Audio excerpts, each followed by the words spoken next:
আজকে আপনাদের ঘরেই তৈরি করে দেখাবো পিৎজার রেসিপি। এই পিৎজাটা রেস্টুরেন্টের পিৎজাকেও হার মানাবে। এটা খেতে অত্যন্ত সুস্বাদু। এই পিৎজাটা অবশ্যই আপনারা বাসায় ট্রাই করবেন। এই পিৎজাটা বাচ্চা কিংবা বুড়ো সবাই কিন্তু পছন্দ করবে। আসসালামু আলাইকুম বন্ধুরা, সবাইকে সিস্টার্স কিচেনে স্বাগতম। আবারও একটি নতুন ভিডিও নিয়ে আপনাদের মাঝে চলে এসেছি। আজকের রেসিপি হলো পিৎজা, তো দেখতে থাকুন। প্রথমে এইখানে আমি লিকুইড দুধ সুন্দরভাবে জাল করে নিয়েছি। দুধটাকে হালকা কুসুম গরম রেখেছি। তারপর দুধের মধ্যে 1 চামচ ইস্ট দিয়ে সুন্দরভাবে মিলিয়ে নিব। ইস্ট গুলো সুন্দরভাবে মিশিয়ে একটা সাইডে রেখে দিব।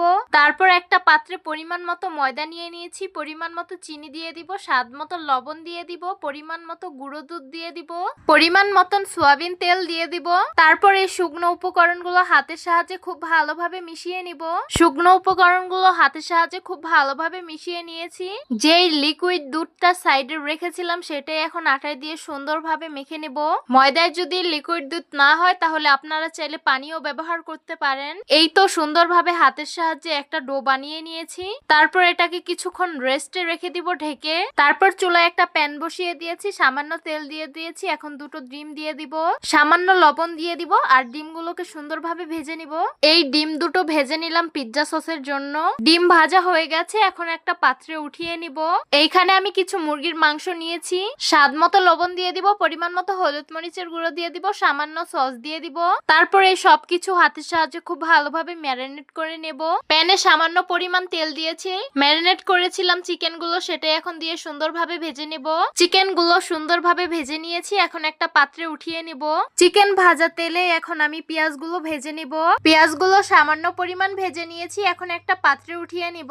এখন পিৎজা সসটা বানিয়ে নিব। ভেজে রেখেছিলাম ডিমটা, সেটা এখন ব্লেন্ডার জারে দিয়ে দিলাম। পরিমাণ মতো গুঁড়ো দুধ দিয়ে দিব, পরিমাণ মতো চিনি দিয়ে দিব, পরিমাণ মতো সয়াবিন তেল দিয়ে দিব, পরিমাণ মতো টমেটো কেচাপ দিয়ে দিব। তারপরে সব উপকরণগুলো সুন্দরভাবে ব্লেন্ড করে নিতে হবে।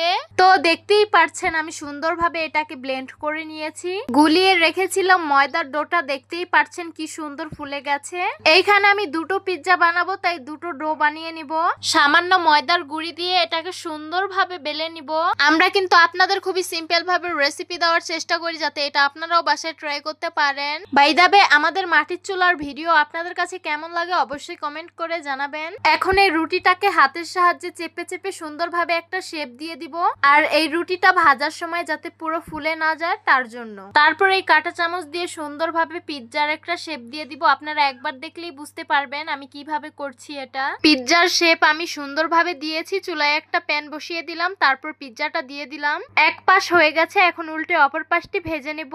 এই রুটিটা হতে কিন্তু বেশি সময় লাগে না। রুটি ভাজা হয়ে গেছে, প্যান সহ নামিয়ে ফেলবো চুলা থেকে। এখন রুটির মধ্যে দিয়ে দিব টমেটো কেচাপ। টমেটো কেচাপ গুলো সুন্দরভাবে রুটির সাথে মেখে দিব। বানিয়ে রেখেছিলাম পিৎজা সস, সেটাই এখন দিয়ে সুন্দরভাবে মেখে নেব। এখন দিয়ে দিব ভেজে রাখা চিকেন গুলো, তারপর দিয়ে দিব ভেজে রাখা পেঁয়াজ। এখন দিয়ে দিব কিছু টমেটো। আমার বাসায় ক্যাপসিকাম ছিল না, তাই আমি টমেটো, তারপর বিটরুট আর গাজর দিয়ে সাজিয়েছি এটাকে। খেতে কিন্তু একদমই খারাপ লাগেনি, এটা অনেক ভালো লেগেছে আমার কাছে। আপনারাও এইভাবে বানিয়ে খাবেন। এখন দিয়ে দিব মোজারেলা চিজ। এই চিজটা কিন্তু আমি বাসায় বানিয়েছি, এই ভিডিওটা কিন্তু আছে, আপনারা দেখে আসবেন আমার ইউটিউব চ্যানেলে। এই তো আমাদের পিৎজা সাজানো একদমই রেডি। এখন চুলায় বসিয়ে দিলাম, আর একটা সরা দিয়ে ঢেকে দিব। আর চুলার জালটাকে একদমই লো করে রেখেছি। চুলার জাল পাওয়ারে থাকলে পিৎজার নিচে শক্ত হয়ে যাবে, খেতে একটু ভালো লাগবে না। এই তো আমাদের পিৎজা একদমই রেডি। এইখানে কিন্তু আমি চিজটা কম ব্যবহার করেছি, আমার কাছে খেতে অত একটা ভালো লাগে না। আপনারা চাইলে আরো দিতে পারেন। তো আজকের ভিডিও আপনাদের কাছে কেমন লেগেছে অবশ্যই কমেন্ট করে জানাবেন। এই পিৎজাটা বাসায় বানিয়ে খাওয়ার পর আমার কিন্তু বাহিরের পিৎজা একদমই খেতে ইচ্ছে করে না। তো আশা করছি আজকের ভিডিওটা আপনাদের কাছে অনেক অনেক বেশি ভালো লাগবে। ভালো লেগে থাকলে আমাদের ইউটিউব চ্যানেলটি সাবস্ক্রাইব করবেন, আর যারা আমার ফেসবুক পেজ থেকে দেখছেন পেজটিকে ফলো করবেন। সবাই ভালো থাকবেন, সুস্থ থাকবেন, আর সিস্টার্স কিচেনের সাথেই থাকবেন। আবারও কথা হবে কোনো নতুন ভিডিওতে। তাহলে আজকে এই পর্যন্তই। আল্লাহ হাফিজ।